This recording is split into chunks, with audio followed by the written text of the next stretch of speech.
Now at 6, neighbors in Milford woke up to a shocking scene this morning after a shooting left one person dead and another with injuries. Thanks for joining us tonight. I'm Brent Harden. And I'm Annette Montgomery. We know investigators have been working that scene all day long. Fox 61's Jamel Johnson joins us with the latest.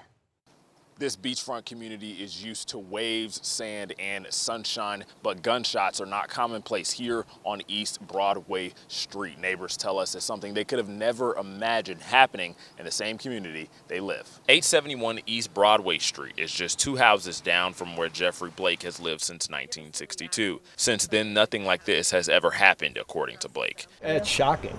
Nothing ever happens on East Broadway unless it's fireworks related, so this is a big deal. It was at 2:56 in the morning when officers received a call about a shooting that happened in the home. The neighbor living directly next door to the house says he heard 5 to 6 pops early in the morning but didn't know they were gunshots. When officers arrived, they found 2 people shot. One of them had already died. Police say the second victim, a woman, was rushed to a local hospital and is now being treated for her injuries. I wasn't here.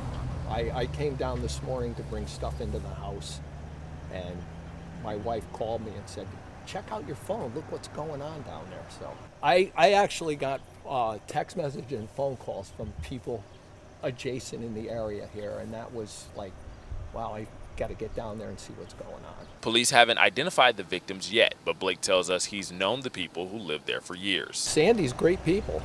She's owned the house 25, 26 years, and her significant other, Fred, was a good guy too. So this is shocking all the way around.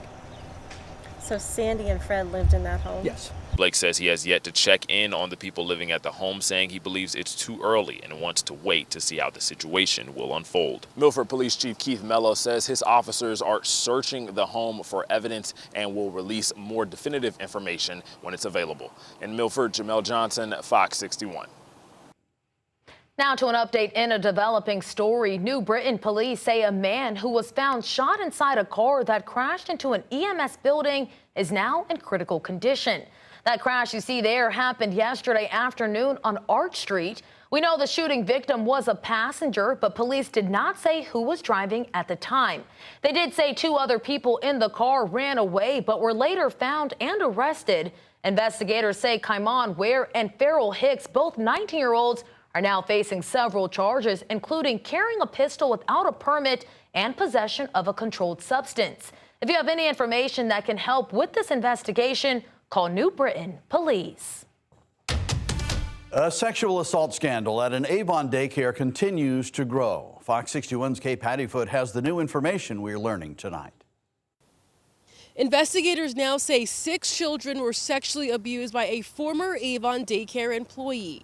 Jan Barrios of Terrio was arrested for the 3rd time and now faces a new charge, aggravated sexual assault of a minor. All of these reported incidents happened at the Bright Path Daycare Avon location. State police say one common theme in meeting and speaking with the victims' families, Barrios Otero almost always tries to get into the homes of the families to babysit. Investigators say he would assault the boys in the corner of the room during nap time. The Freeman law firm who's representing the victim's family say, quote, this warrant is particularly significant because it demonstrates that a child can be believed and a case can move forward even when there is no video recording of the abuse itself. Parents should understand that the absence of footage does not mean the absence of harm, end quote. While this investigation unfolds, lawyers are urging families whose children attended Bright Path locations where Barrios Otero worked to monitor their behaviors. And coming up at 10, I'll have more details on what's in this newest arrest warrant. In Avon, Kay Pattyfoot, Fox 61. Attorney General William Tong is now investigating how former New Britain Mayor Aaron Stewart handled the Mayor's Trophy Charitable Fund. Investigators say they've identified 2 accounts with similar names, including one not managed by the Community Foundation. Stewart, M&T Bank officials and others have been subpoenaed as the state looks deeper into the fund. Now, this probe comes amid a growing list of allegations involving spending, financial management, and tuition reimbursement during Stewart's time in office. Environmental officials are currently cleaning up an HVAC leak that forced a Hartford school to evacuate a few hours ago. Thankfully, no one was hurt. Firefighters say 50 gallons of 30% glycol solution leaked in the Breakthrough Magnet School. Crews contained the leak to the first floor where it started. We're told one student reported having a headache, but it's unclear if it was related to that leak. DEEP is working with school administrators and contractors to resolve the issue. A 40-year-old Winstead man was found dead in a greenhouse. Officials say Michael Moore was found in that greenhouse under a mattress in Ashley Falls, Massachusetts. Police have arraigned his friend and co-worker Cole Bushnell for the murder in Great Barrington District Court. Bushnell is now being held without bond and has a no-contact order for any witnesses to the crime.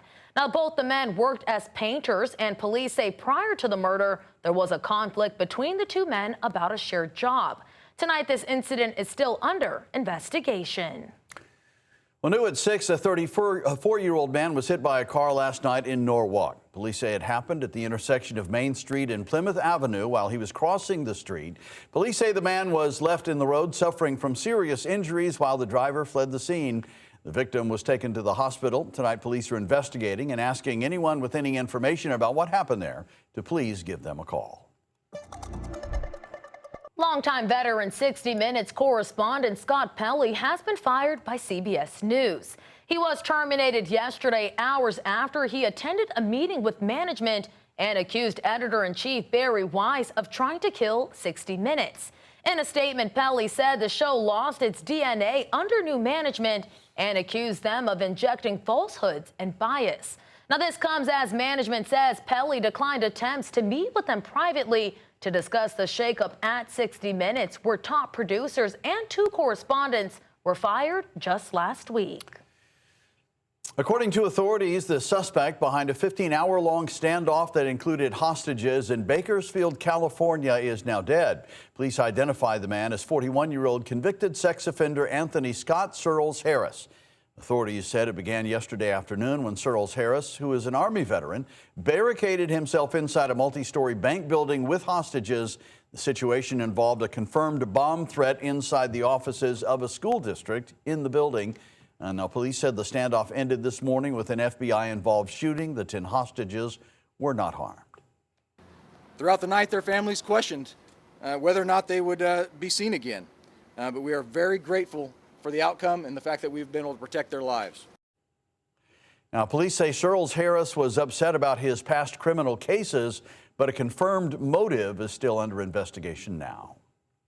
And an odd mystery is still unfolding in New York City today. It all centers around one question: why would people willingly enter the city's sewer system? On at least 3 occasions recently, surveillance video has captured people going into manholes. One witness says he called 911 but never heard anything back.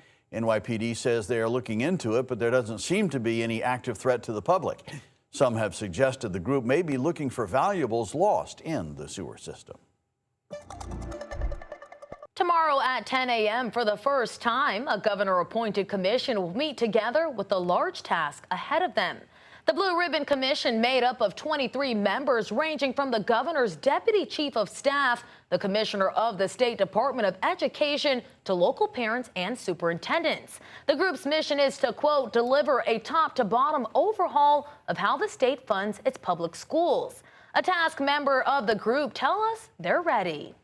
Thursday is the first meeting of the education cost sharing, kind of reimagining how we fund public education. You know, we are charged with coming up with a series of recommendations over the next few months. I'm really excited to represent the 1,400 Board of Education members in the state and to really get constant feedback from them on how do we solve this problem. And the group must provide a final list of recommendations by January 15th. Tomorrow in your education report, we'll introduce you to a few of the members and what they say drives them to serve on this commission. Well, if you've been to West Hartford Center lately, you've probably noticed it looks a lot different. We're talking about the massive construction project underway to widen sidewalks and repave the roads and enhance the overall look. And while many say a new look is exciting, it hasn't been real easy on the small businesses in the area. Fox 61's Celine Arif explains the impact.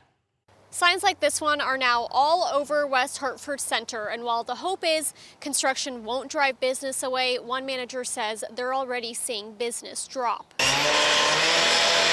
It's a sound you can't miss on Farmington Avenue. It's the sound of a new city center. Over at Ichiro Hibachi and Sushi, manager Shin Chu says, it stops some people, but people know that the instruction and be less people. And for now, we think we do that almost finish, and it's gonna be better. While he says the new look will be better for everyone in the long run, he says they're patiently waiting on the work in front of their door to wrap up. He says the city's told them for this phase, it won't be much longer now. They do a pretty good job right now, yeah. So it will be end of June. The work is being done section by section, and once this area is finished on the week of the 23rd, according to the city's website, more work will start in front of the Ace Hardware area. Right down the row, Kevin Rodriguez Medina, who owns the new business X-Trait, says he hopes business will pick up once the construction comes to an end. Once that's done, I expect business to, be great, honestly. It's the summertime, so people are going to be out and they're going to enjoy the nice weather. His niche fragrance boutique only opened 3 weeks ago, so while he hasn't seen what normal foot traffic could look like, he hopes the people who were drawn away by the construction come back to see the new look soon. Chamber of Commerce will reach out and do some marketing strategies to highlight the improvements to the community here. So I think it would be appealing. Now, the entire construction project is expected to wrap up in November, but you can see when each phase will be finished by checking this story on fox61.com. In West Hartford, Solene Arif, Fox 61.